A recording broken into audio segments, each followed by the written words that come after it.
आप में से काफ़ी सारे लोग अमेज़न बिज़नेस शुरू करने के लिए अपना मन ज़रूर बना चुके होंगे।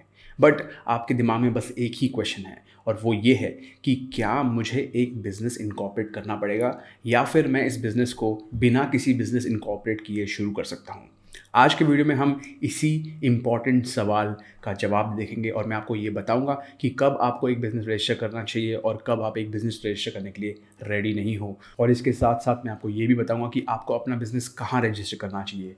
क्या वो इंडिया में रजिस्टर करना चाहिए, चाइना में रजिस्टर करना चाहिए, यूके में करना चाहिए या यूएस में करना चाहिए। इसके बाद हम ये भी जानने की कोशिश करेंगे कि अगर आप एक इंडियन बिज़नेस रजिस्टर करते हो और अगर आप एक यूएस बिज़नेस रजिस्टर करते हो तो इन दोनों के बीच में क्या प्रोज एंड कॉन्स है, क्या एडवांटेज और डिसएडवांटेज है, कौन से बेनिफिट्स आपको मिलेंगे जब आप एक यूएस बिज़नेस रजिस्टर करो। हम ये सारे टॉपिक्स और ये सारे सवालात के जवाब इस वीडियो में कवर करेंगे। तो चलो शुरू करते हैं और जानते हैं कि क्या आपको एक बिज़नेस इनकॉर्पोरेट करना पड़ेगा to start your Amazon FBA journey या नहीं। Let's get started. Alright, so इसके पहले कि हम इस वीडियो में आगे बढ़ें और मैं अपनी मेन ऑडियंस को एड्रेस करूं जो कि अमेज़न यूएसए में बिज़नेस रजिस्टर करना चाहती है, मैं पहले उन लोगों का डाउट सॉल्व कर देना चाहता हूं जो अमेज़न इंडिया में बेचने की कोशिश कर रहे हैं और वहां पर आप अपना पहला कदम बढ़ाने की कोशिश कर रहे हो। राइट, हो सकता है कि आपके पास कोई एडवांटेज हो जहां पर आप अमेज़न इंडिया पर बेचने की कोशिश करना चाहते हो। तो मैं सबसे पहले आपका ये डाउट क्लियर कर देता हूं कि क्या आपको एक बिज़नेस इनकॉर्पोरेट करना पड़ेगा इंडिया में टू सेल ऑन amazon.in और नॉट। राइट, तो जैसा कि आप मेरे स्क्रीन पर देख सकते हो इसका जवाब एज सिंपल एज दिस है। राइट, amazon.in में अगर आपको रजिस्टर करना है as per the government regulations implied on Amazon, you will have to have a GST number.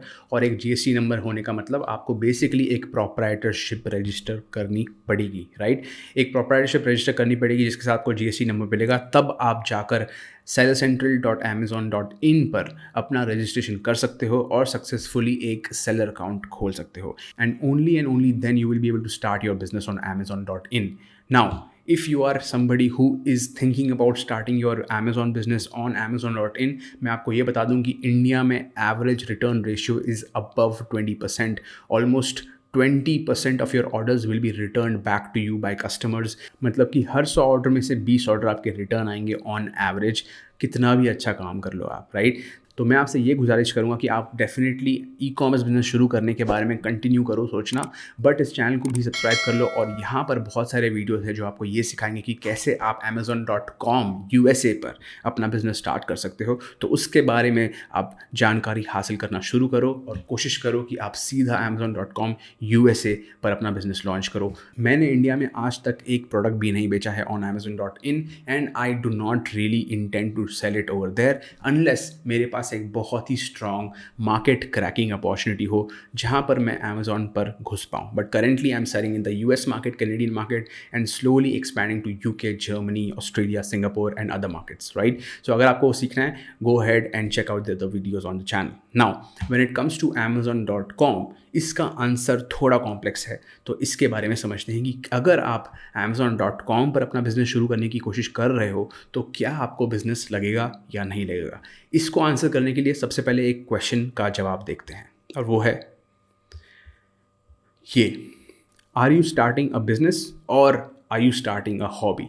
क्या आप ऑल इन जाना चाहते हो, एक बहुत ही बड़ा बिजनेस बनाना चाहते हो, एक प्रॉफिटेबल बिजनेस बनाना चाहते हो और उसके साथ साथ एक फाइनेंशियल फ्रीडम की तरफ अपना एक कदम बढ़ाना चाहते हो जहाँ पर आपको अपने सेट आवर्स और अपने सेट लोकेशन से काम करने की फ्रीडम मिलेगी। राइट, सो अगर आप सीरियस हो इसे करने के लिए तो you should definitely start with a business entity and we will next discuss कि आपको वो कहाँ रजिस्टर करना चाहिए। बट अगर आप सीरियस नहीं हो तो मेरे हिसाब से तो आपको बिजनेस करने की कोशिश भी नहीं करनी चाहिए, बिकॉज आप अगर बिना सीरियसनेस के किसी चीज़ को करने की कोशिश करोगे, बिना पूरे शिद्दत के, बिना पूरे डिटर्मिनेशन के किसी चीज़ को करने की कोशिश करोगे तो आपका सक्सेस का चांस वैसे भी कम हो जाएगा। Right, so if you are doing this as a hobby या फिर अगर आप सोच रहे हो कि यार मैं ट्राई मारता हूँ कुछ होगा तो देखे जाएगा, तो मैं आपको ये बता सकता हूँ कि अगर आप सिर्फ ट्राई मारने के लिए कुछ करने की कोशिश करोगे तो वो नहीं होगा भाई। ऐसे अपना टाइम मत वेस्ट करो और किसी और का भी टाइम मत वेस्ट करो, किसी और को अपॉर्चुनिटी दे दो। अगर आपके पास ऐसे पैसे हैं जो आप सिर्फ ट्राई करने में लगाना चाहते हो, तो ऐसे इंसान को दे दो जो ट्राई नहीं, अपने लाइफ और डेथ के हिसाब से उस बिज़नेस को बनाने की कोशिश करेगा, right. Just to tell you this, you can register as a individual on amazon.com, but उसके साथ आपको बेसिकली बहुत सारे प्रोज एंड कॉन्स के बारे में पता होना चाहिए। And when I tell you about the pros and cons, you will understand कि क्या आपको इंडिविजुअल की तरह रजिस्टर करना चाहिए या नहीं, राइट। सो ये समझ लेते हैं कि आपको क्या इंडिविजुअल की तरह रजिस्टर करना चाहिए या नहीं। If you want to register as a individual, these are the documents that you will need, alright. So how do you register as an individual, मैं ये फिर भी क्लियर कर देना चाहता हूँ। अगर आप में से किसी को ये जिद है कि मुझे जानना है कि I want to register as a individual, so what are the documents that will be required, so these are the documents that will be required if you want to register as a individual, right. So आपको लगेगा एक credit card, एक bank account, एक address proof जो utility bill हो सकता है, telephone bill हो सकता है, मोबाइल बिल हो सकता है, और एक क्रेडिट कार्ड या बैंक अकाउंट स्टेटमेंट जिसमें आपका एड्रेस होना चाहिए same as the address proof, ठीक है। सो ये बहुत ही इंपॉर्टेंट है। अगर आपके एड्रेसेस मिसमैच होंगे आपके डॉक्यूमेंट में, तो आपका सेलर रजिस्ट्रेशन हो जाएगा भाई फेल, राइट। पर अगर आपको रजिस्टर करना है as a individual, so you can go ahead and start with these documents up. Open your seller account by going to sellercentral.amazon.com, यहाँ पे मैंने ऑलरेडी लिख रखा है, right. So you can register as a individual, पर अगर आप serious हो, आई वुड एडवाइस कि आप एज अ बिजनेस ही रजिस्टर करो, बिकॉज उसमें आपके बहुत सारे फ़ायदे हैं आगे चल के। और अगर आप सीरियस हो तो आपको अपने बिजनेस की हिस्ट्री अभी से बनाना शुरू करना चाहिए, बिकॉज उससे आपके पास बहुत सारे ऑप्शंस ओपन हो जाएंगे। For example funding, taking loan and getting some opportunities in the target market, ये सारे डोर्स खुल जाते हैं और उसके बारे में मैं आपको अभी बताता हूँ। So before we discuss the pros and cons of registering a Indian business and a US business, हम इनके बीच में एडवांटेज और डिसएडवांटेज तो ज़रूर देखेंगे, पर मैं आपको अभी ये बताना चाहता हूँ कि कहाँ पर आपको बिजनेस रजिस्टर करना चाहिए। Where should you register your business to do Amazon FBA in the USA, right.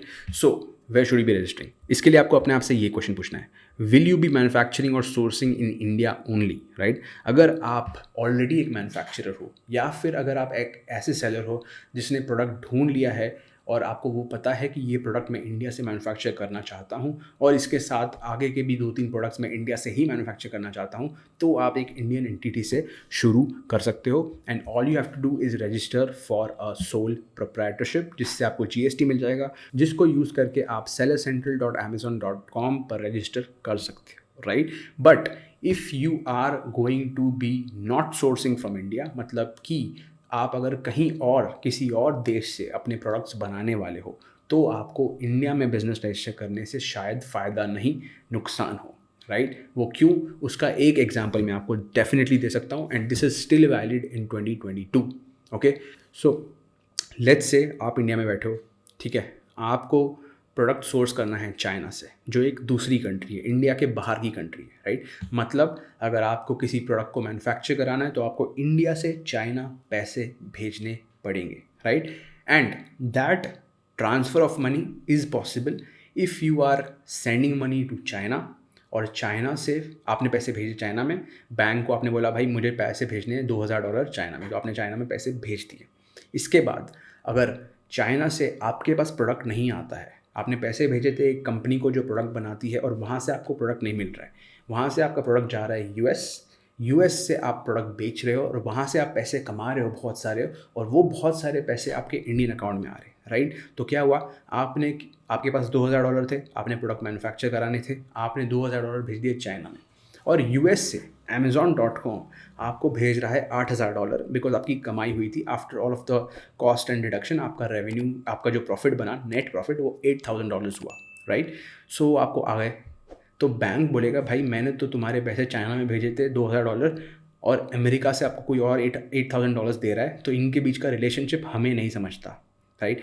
आप कोई भी पेपर वर्क दे दो, ये इंडियन RBI अभी करेंटली एज पर 2022 ये ट्रायंगुलेशन मॉडल समझती नहीं है, राइट। अब हो सकता है आप में से कोई एक टैक्स लॉयर हो या फिर इसके बारे में ज़्यादा जानता हो, तो मैं ये बात ज़रूर क्लियर कर देना चाहता हूँ कि ये करना पॉसिबल है, ठीक है, बट इसके पीछे जो हेडेक है, जो पेपर वर्क है, जो कॉम्प्लेक्सिटी है, उसको अगर आप डील करने लग जाओगे तो आप बिज़नेस कब बनाओगे, right? So I'm not saying it's not possible, but it is extremely difficult. You will not find any resources, you will not be able to find people who know about this. मैंने bank managers से already बात कर रखी है, 2017 से मैं conversations कर रहा हूँ. अभी भी मैंने किसी सेलर के साथ कॉन्वर्जेशन की थी कंसल्टेशन कॉल में, और मुझे अभी तक ये पता है कि इसमें एक बड़ा चैलेंज आता है. And moving money this way in a triangular fashion, that आपने पैसे भेजने हैं चाइना को और यूएस से आपकी कमाई आ रही है, तो वो जो सिनेरियो है वो इंडियन गवर्नमेंट आज की डेट में स्मूथली नहीं समझती है, right? Therefore you will need to establish your business in a country जहाँ पर ये एक्सटर्नल ट्रेड अलाउड है, राइट? बहुत ईजीली अलाउड है, बेसिकली मैं ये कहना चाहूँगा. तो वहाँ पर बात आती है कि क्या आपको कौन से जगह आपको करना है, राइट? क्या सिंगापुर में करना है, क्या यूएस में करना है, क्या यूके में करना है? Now that depends on your business strategy, right? Again, 95% of you will be starting your Amazon FBA US business, और उस सिनेरियो में आपको US बिजनेस इस्टेब्लिश करना चाहिए, बिकॉज अगर आप US बिजनेस इस्टेब्लिश करते हो तो वहाँ पर आपके पास बहुत सारे ऑप्शंस खुल जाते हैं, जिसके बारे में हम अब डिस्कस करेंगे, ठीक है? सो आगे बढ़ते हैं और समझते हैं कि US बिजनेस और इंडियन बिजनेस के बीच में जो प्रोज एंड कॉन्स है वो क्या है. Alright, so I am sure इस इन्फॉर्मेशन के लिए बहुत सारे लोग आज तक वेट कर रहे थे. Alright, so in this particular part of this video we will be comparing Indian business versus US business. क्या एडवांटेज है, क्या डिसएडवांटेज है, राइट? सो एक एक करके कंपेयर करेंगे, सारे पॉइंट्स कवर करेंगे. आई थिंक मेरे सामने अबाउट 8 पॉइंट्स है या 7 पॉइंट्स है, ठीक है? सो नंबर 1, कॉस्ट जो है, अगर आप इंडियन एंटिटी एस्टैब्लिश करोगे, लोएस्ट कॉस्ट. अगर आप प्रोप्राइटरशिप एस्टैब्लिश कर रहे हो विद अ प्रॉपर एड्रेस, अगर आप एक वर्चुअल ऑफिस लेकर जीएसटी के लिए अप्लाई कर रहे हो, तो आपका कॉस्ट आएगा अबाउट 27,000. और ये एकदम अपडेटेड कॉस्ट है, बिकॉज मैंने रिसेंटली अपना डेल्टा 4 कॉमर्स का जो बिजनेस है उसको इनकॉर्पोरेट किया है इंडिया में as a sole proprietor, right? उसके लिए मैंने डेफिनेटली जीएसटी के लिए अप्लाई किया यूजिंग एजेंसी, मैंने खुद से नहीं किया. I don't have the time for that. उसके बाद मैंने एक वर्चुअल एड्रेस भी लिया सो दैट मेरा एप्लीकेशन स्मूथली हो, बिकॉज मैंने पास्ट में 2-3 बार पहले ही ट्राई कर लिया था और मेरा जीएसटी एप्लीकेशन फेल हो रहा था बिकॉज ऑफ एड्रेस इश्यूज़ या एड्रेस वेरिफिकेशन इश्यूज़. तो अगर आपके पास रेंटेड अपार्टमेंट है तो जीएसटी एप्लीकेशन में आपको ट्रबल हो सकती है. So when I used a virtual address service, मेरे को रेंट एग्रीमेंट मिला, मेरे को वहाँ का इलेक्ट्रिसिटी बिल भी मिल गया, मुझे वहाँ का एनओसी भी मिल गया, सब कुछ मिल गया because I paid for that service, right? So उसका कुछ था 18,000 कॉस्ट, एंड देन उसके ऊपर एप्लीकेशन वाज अनदर लाइक 9,000, तो 27,000 के अप्रॉक्सीमेटली खर्चा हुआ है. इसके बाद ऑब्वियसली मैंने डोमेन भी खरीदा है, गूगल स्यूट भी खरीदा है, बिकॉज ऑफिशियल ईमेल होना आज के डेट में बहुत ज़रूरी है, right? Now this compare to the US entity, अगर आप एक एलएलसी रजिस्टर करना चाहते हो यूएस में, जो हम करा सकते हैं आपके लिए, तो अगर आपको यूएस एलएलसी रजिस्टर करना है so definitely check out this video, जो मैं ऊपर कार्ड में लिंक करूँगा और मैं आपको बता दूंगा कि वो कौन सा वीडियो है, राइट? सो उसमें आपका खर्चा होगा approximately $500, which is equal to 38,000 rupees, right? So as you can see उतना कुछ खास डिफरेंस नहीं है यूएस बिजनेस रजिस्टर करना या इंडियन बिजनेस रजिस्टर करना, ठीक है? इसके बाद जो हमारा सेकंड पॉइंट है वो है about the bank account, right? तो जब आप एक इंडियन एंटिटी रजिस्टर करोगे तो आपके पास एक इंडियन बैंक अकाउंट होगा, राइट? जो आप लिंक करोगे अपने sellercentral.com यूएस वाले अकाउंट से, राइट? और ऑन दी अदर साइड जब आपके पास एक यूएस बिजनेस है तो आप एक यूएस बैंक अकाउंट खोल सकते हो विद मर्क्यूरी, एंड वो आपका लिंक होगा, राइट? तो जब अमेजॉन यूएसए में आपकी जो भी सेल्स होगी, जो भी रेवेन्यू जनरेट होगा, वो होगा यूएसडी में, right? And if you have an Indian entity and an Indian bank account linked with your seller central, तो आपको जो पैसा आएगा वो USD से INR कन्वर्ट होके आएगा, राइट? तो आपको पता ही है कि USD और INR का कन्वर्जन रेट जो है वो भाव रोज़ ऊपर नीचे होता रहता है, राइट? तो इस कन्वर्जन के केस में आपका जो USD का वैल्यू है वो गिर जाएगा. मतलब $2,000 आपने कमाए थे, but because of the conversion rate आपको बेसिकली जो इंडिया में क्रेडिट हुआ जिस दिन, वो हो गया $1,950 या $1,970. तो आपके $30-35 गायब हो गए, राइट? इस तरीके से, राइट? फिर आपको वापस भेजना है पैसे बाहर चाइना में टू पे your supplier again in USD, तो वहाँ पर भी फिर से रिवर्स कन्वर्जन होगा INR से USD, फिर से आपके कुछ पैसे को नुकसान होगा, राइट? बट अगर आप USD को USD में ही होल्ड करके चलोगे तो आप उसी पैसे को घुमा सकते हो, एंड आपको सिर्फ उतने ही पैसे कन्वर्ट करने हैं INR में जो आपको विड्रॉ करने हैं इंडिया में, राइट? फॉर एग्जांपल अगर आपको खुद को सैलरी पे करनी है और वो सिर्फ समझ लो $300 है, तो आप सिर्फ $300 कन्वर्ट करोगे instead of converting your entire $10,000, right? So जब आपके पास एक US बैंक अकाउंट होता है, you can hold USD and therefore conserve your value of money that you are making. And जब आपके पास एक इंडियन बैंक अकाउंट लिंक्ड होता है तो आपका वो कन्वर्जन डबल ट्रिपल बार होगा और वहाँ पर आपके थोड़े बहुत नुकसान होते रहेंगे and over time these add up, right? After this third point is difficult to source globally. Again, for the same reason, जब आप इंडिया में एंटिटी बनाते हो तो आप वो एक्सटर्नल ट्रायंगुलेशन वाला सिस्टम नहीं कर पाओगे, राइट? इंडिया में एंटिटी बना के इंडिया से सोर्स करके यूएस में बेचना आसान है, बट इंडिया में एंटिटी बना के चाइना से ख़रीदना और यूएस में बेचना और यूएस से कमाना, ये थोड़ा सा मुश्किल है, right? So you will have some difficulty in sourcing in different countries if you have a Indian entity. But अगर आपके पास यूएस एंटिटी है, जो एक सेंट्रल एंटिटी है यूएस में, वहाँ से आप कहीं से भी सोर्स कर सकते हो प्लैनेट में, and you can import your products into USA, right? So that's another advantage. Number 4, you don't get lending options in the US, right? If you have a Indian entity, आपको lending options नहीं मिलेंगे, जबकि आपके पास US entity होगा तो आपको lending options मिलेंगे. आपके पास Amazon अकाउंट के अंदर ही आपको Amazon भी पैसे देने के लिए रेडी हो जाएगा एक बार आप एक ट्रांजैक्शनल लेवल क्रॉस कर देते हो. मतलब आपने दिखा दिया Amazon को कि भाई मेरे स्टोर में तो $30,000 पर मंथ का रेवेन्यू पहुंच चुका है, तो Amazon will come to you and give you $100,000 in credit, जो यूज़ करके आप अपने बिज़नेस को बहुत जल्दी बड़ा कर सकते हो. और भी डिफरेंट क्रेडिट प्रोवाइडर्स है आजकल. sellerfunding.com है शायद एक कंपनी, एक clearco.com है. ये सब लोग आजकल ई कॉमर्स सेलर्स को आसान तरीके से फंडिंग देते हैं, but you need to be a US business for that, right? So that was point number 4.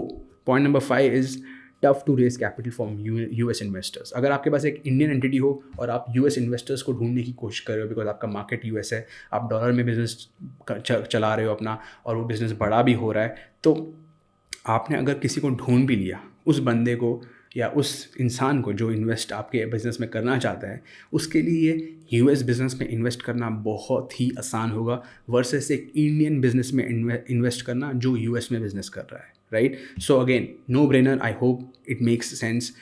Obviously जिस कंट्री में वो रहता है वहाँ पे पैसे ट्रांसफ़र करना आसान है, उनको उस लीगल सिस्टम के बारे में सब कुछ पता है, and they can validate if you are genuinely a business और नॉट, राइट?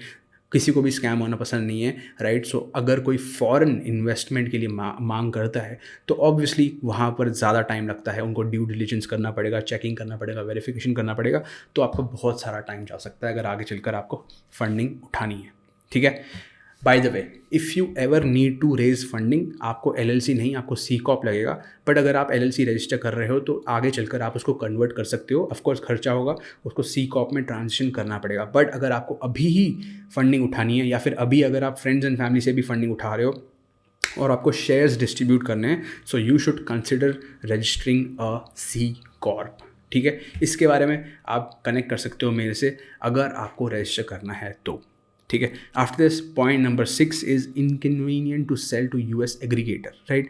जैसे आपको पता है आजकल अमेज़ॉन की दुनिया में बहुत सारे एग्रीगेटर्स आ गए हैं जो अमेज़ॉन बिजनेसेस को ख़रीद रहे हैं उन सेलर से और उनको एग्जिट दे रहे हैं. एग्जिट का मतलब उनको बहुत हाई मल्टीपल या रिटर्न मिल रहा है, एंड सेलर्स लाइक मी और you in the future you are able to sell your business to these people and exit. मतलब आप बिज़नेस से बाहर हो जाओगे, आपको बहुत सारे पैसे मिल जाएंगे और वो लोग आगे चलकर आपके बिज़नेस को आगे बढ़ाएंगे, राइट? तो उनको कहते हैं Amazon e commerce aggregators, right? So अगर आपका US बिज़नेस है तो वो करना आसान है. बट ऑनेस्टली स्पीकिंग इंडिया में भी आजकल ये आसान हो गया है. इंडिया में भी आप अपने बिज़नेस को एग्जिट कर सकते हो, ई कॉमर्स बिज़नेस को सेल कर सकते हो, even if it's just a business on Amazon.com, alright? So इसके लिए मैं दोनों को +1 दूंगा, दोनों के केस में ये वैलिड है. बट ऑब्वियसली अगर आपको एक US एग्रीगेटर को बेचना है और US एग्रीगेटर को बेचने में आपका शायद ज़्यादा बेनिफिट होगा, अगर आपको एक US एग्रीगेटर को बेचना है तो US कंपनी होने से आपका डेफिनेटली फ़ायदा होगा, राइट? अब जो फाइनल पॉइंट मेरे लिस्ट में है वो है रिलेटेड टू हायरिंग.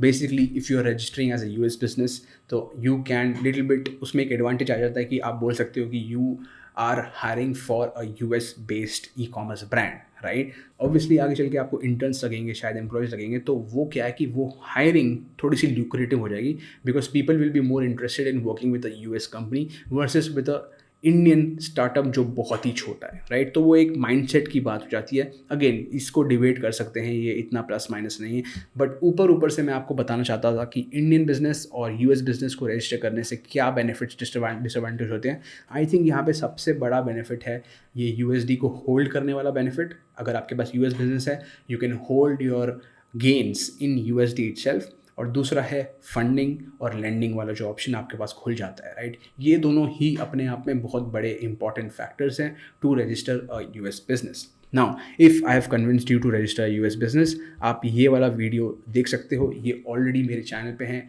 अगेन मैं इसे कार्ड में भी लिंक कर दूंगा, you can go ahead and watch this video and we can help you with the incorporation.